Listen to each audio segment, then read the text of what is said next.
Here we have a What the Physics video. This is again from the Reiter Force packet 5 on friction. This is example number 3, which is friction with an angled pulling force.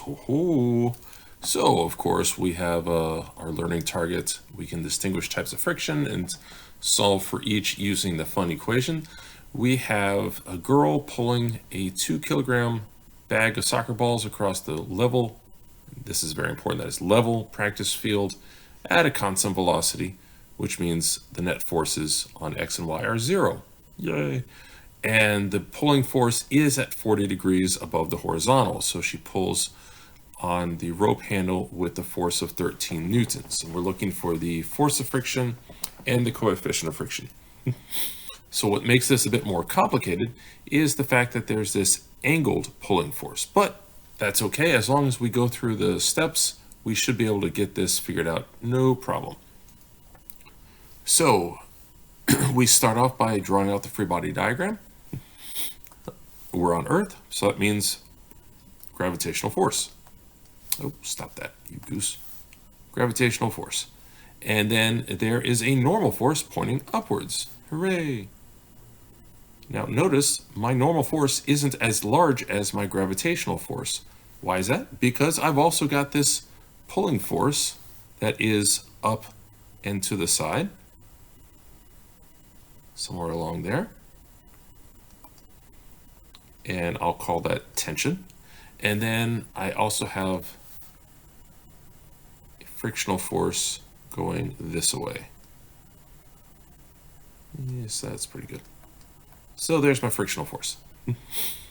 Now, this is one of those times that I am going to have to draw in a new free body diagram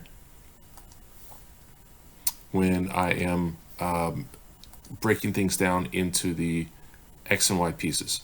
So before I do that, I'm going to redraw my angled force. That's my tension. This is just a triangle here I'm drawing. I am not actually drawing a free body diagram here.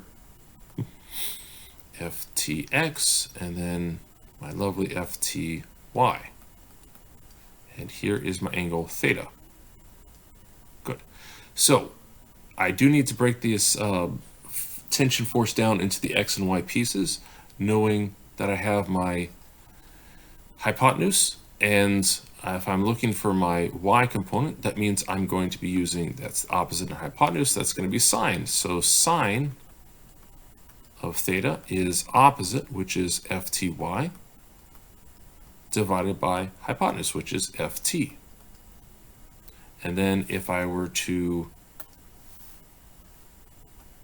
take this guy and bring him up over there, that would be equal to Fty is equal to Ft sine theta. Oops, maybe I should have given myself some more space. Oh well. Silly. And then I have Ftx, the adjacent, and the hypotenuse, that is going to be cosine. So cos theta is going to be adjacent, that's Ftx, divided by hypotenuse, that's Ft. So just like before, I'll go ahead and bring this guy up on over here. And that means Ftx is equal to Ft times cos theta. And in fact, I'll even write some of these guys in here, and then I'll start drawing more of the free body diagram, the second free body diagram.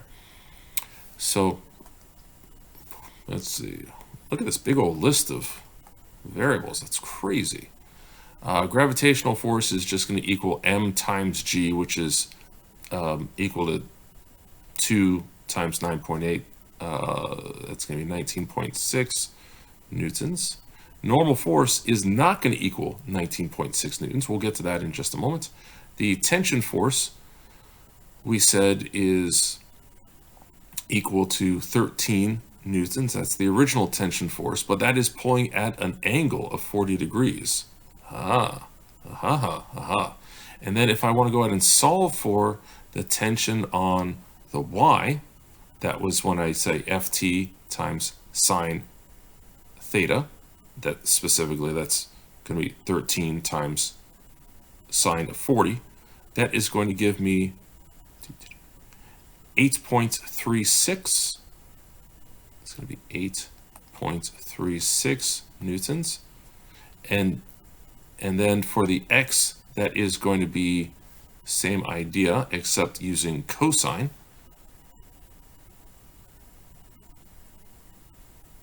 That's going to be 9.96 newtons. Okay, I don't know what friction is yet, and I don't know what the coefficient of friction is yet either. So now I'm going to redraw my free body diagram. So the original free body diagram here was where I had this guy here. It was didn't have any components in it, which is what will give you the points on an AP exam, but I think isn't nearly as useful as this other guy that we're drawing in.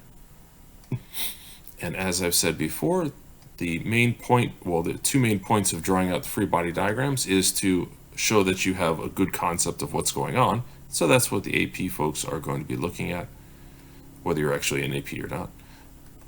That's something you should keep in mind. The other thing that a free body diagram is useful for is writing out, or using it to write out the net force equation. So that's what we're going to be doing here as a result.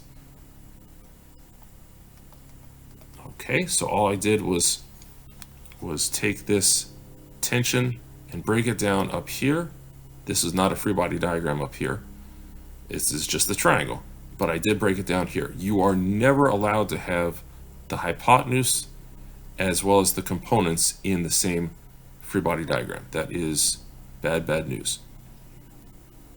Okay, so now that we have our free body diagram, the useful one, the component one, we're going to go ahead and use it to write out the net force equation. So let's start with the y-axis. Let's give ourselves plenty of space.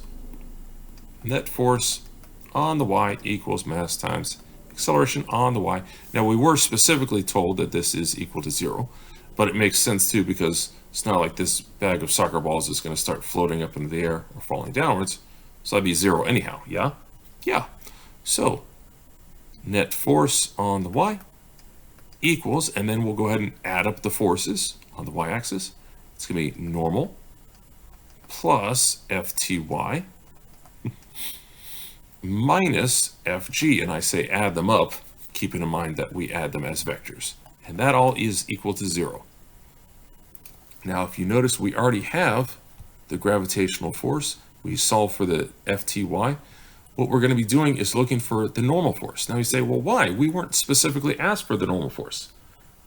True, but we are asked to find the coefficient of friction. And as we all know, that is going to be using the Flynn equation, which we would need the normal force.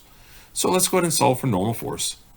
Normal is equal to, and we're going to add the other forces, add or subtract the other forces to the other side, gravitational minus Fty. Okay, or we already have these values, but you could say mg minus,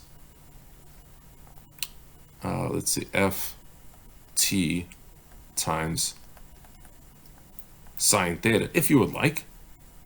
But as we said, we already plugged in those numbers, and we already have those values. So that's going to be 19.6 newtons minus 8.36 newtons. And we're going to go ahead and do the calculation, and we're going to get 11.24 newtons. Sounds good. Notice the 11.24 newtons is definitely smaller than 19.6, which is the gravitational force. The idea is there's the tension force on the y added in with the normal force, and they are the ones together that have to cancel out the gravitational force. Physics. 11.24 newtons. Okay, now we're going to go ahead and do the we're going to start solving part A, which is what is the force of friction that the field exerts. So let's go ahead and do that in red. Net force on the x equals mass times acceleration on the x. And we already mentioned that this is equal to 0 because we were specifically told that. So let's go ahead and solve. We have net force on the x is equal to Ft sub x minus force friction, and that all is equal to 0. So what we're doing is we're using the component free body diagram, Ftx minus F, force of friction. And the fact that there's just two vectors on the x and they're in opposite directions and they combined equal 0, that means they're the same size. Ftx is equal to F, force of friction, which means we already know what this is, by the way. It's going to be this one here. It's going to be 9.96 newtons. 9.96. Yes. Now it's to the left, but as far as magnitude is concerned, it's going to be the exact same as the tension on the x, or the x component of the tension. Sorry, but I will go ahead and say to the left, because this is one of the things that I'm being asked for. Okay, and then let's go ahead and find the coefficient of friction. So let's change that to orange. So for that, we're going to use the fun equation. Force of friction is equal to mu times force normal. And this, by the way, is, of course, kinetic friction. Kinetic. And I do have to rearrange this just a tad, no big deal. So I'm going to divide both sides by normal.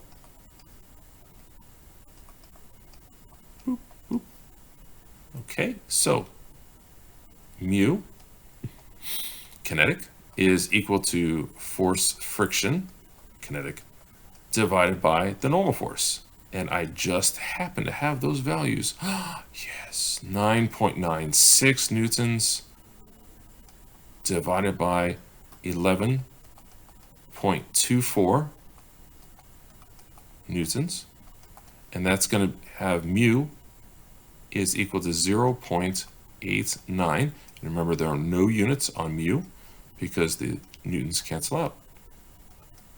So mu is equal to 0.89. Ta-da! Physics. So to make sure that we understood what we did, we of course read the problem. We're pulling at some type of angle, and the net force throughout is 0. That's net force on the x and the y. So I drew out my free body diagram. I saw that I was pulling at an angle, so I broke it down into the x and y pieces right up here. And then I redrew my free body diagram to be the component free body diagram, or as I say, the more useful one. Boom. And here's my giant list of variables. Whoo! Man, but I've just doing all this helped fill out a lot of them. And to fill out the rest of them, I did the net force on the y. And I always start with that because we typically are not accelerating on the y. There will be plenty of situations where we do, but typically not. So I went ahead and solved for the normal force. Boom. And then you say, why did you need the normal force? Because I knew I'd be solving for mu using the fun equation. Here it is, part A. It was the question of what is the force of friction? Net force on the x is equal to 0. There were only the two forces, so that means they had to equal each other. So I solved for Ftx, and that's the force of friction. Boom. Just to the left. And then we have solving for the coefficient of friction. We use the fun equation, rearranging, solving for mu, and there we go.